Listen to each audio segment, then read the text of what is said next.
Olá, que bom que estamos juntos para mais uma conversa.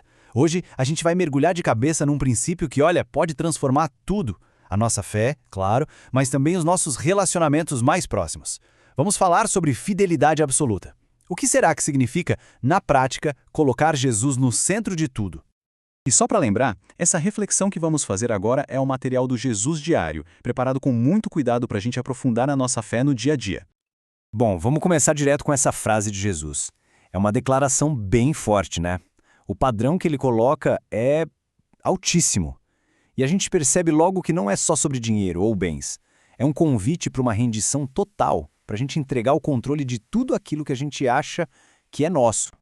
E isso nos joga direto para o nosso primeiro grande ponto, a devoção total da igreja. Sabe, a relação entre Cristo e a igreja é o nosso grande modelo. É como se fosse o projeto original de Deus para nos ensinar o que é fidelidade de verdade.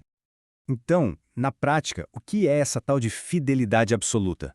É dar a Cristo o primeiro lugar, o lugar de honra. E aqui tem um detalhe fundamental. Não se trata só de evitar coisas ruins, mas de colocar as coisas boas no lugar certo.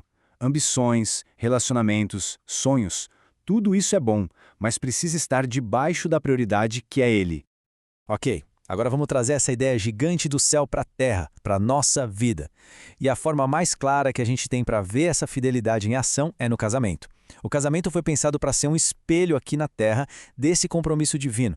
Olha que interessante essa comparação. De um lado, a gente tem a devoção total, exclusiva, da Igreja a Cristo. Do outro, a prioridade máxima que um cônjuge deve dar ao outro. Uma coisa reflete a outra, percebe? Da mesma forma que a igreja se encontra em Cristo, o casamento encontra sua força quando o casal se prioriza mutuamente. Mas vamos ser sinceros, proteger essa prioridade não é fácil. É uma luta diária. A vida é cheia de concorrentes pela nossa atenção, pelo nosso tempo, pela nossa energia. E essa aliança sagrada do casamento vive sob ameaça de coisas que tentam diminuir a importância dela. O primeiro competidor a gente conhece bem, o trabalho.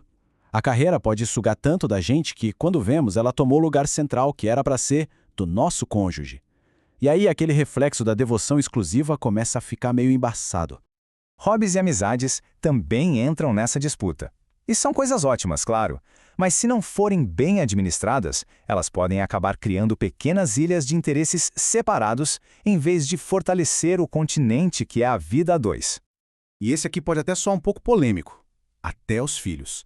É óbvio que a gente tem que se dedicar a eles. Mas a base de uma família forte é um casamento forte. Quando a relação do casal é a prioridade, ela se torna um chão firme onde os filhos podem crescer seguros e, mais importante, ver na prática o que é uma aliança de amor. A própria Bíblia nos dá a direção. Esse versículo é o princípio de tudo. Deixar para se unir. É um ato radical de reorganizar as prioridades, de criar uma nova unidade que passa a ser o centro da vida da família. Certo, já vimos as ameaças. Agora vamos virar a chave. Chega de ficar só na defesa, vamos pro ataque. Como é que a gente pode, de propósito, com intenção, construir e fortalecer essa união todo santo dia? Temos aqui 3 investimentos que são poderosíssimos. Primeiro, tempo de qualidade. É sobre guardar o celular e olhar no olho. Segundo, comunicação aberta. É criar um lugar seguro onde os dois possam ser vulneráveis. E terceiro, crescimento espiritual juntos. Isso alinha os corações num propósito maior. São investimentos com retorno garantido. Pode apostar. Mas no fim das contas, por que tudo isso é tão importante? Porque um casamento que é protegido, que é nutrido, ele vira algo muito maior do que só a felicidade do casal. Ele se torna um testemunho vivo para todo mundo ver. E esse conselho de Provérbios se encaixa como uma luva aqui. Guardar o casamento é como guardar o coração da família. É a fonte de onde corre a vida, a segurança, o amor para todo mundo que está em volta. Então o ponto central é esse. Quando um casal decide priorizar sua união, eles estão, na verdade, pintando um quadro vivo. Um quadro para que o mundo possa ter um gostinho do amor fiel e sacrificial que Cristo tem pela igreja. Isso tudo deixa uma pergunta no ar para a gente pensar. Como é que esse modelo de fidelidade absoluta, de prioridade máxima, poderia transformar um relacionamento importante? Como isso mudaria a dinâmica, a segurança e o propósito dessa união? Bom, o que a gente viu aqui foi só uma parte de um estudo bem mais profundo. Para quem quiser ir além e ter acesso a ferramentas práticas para aplicar tudo isso, a aula completa está lá, disponível para os membros do Jesus Diário. Muito obrigado pela companhia.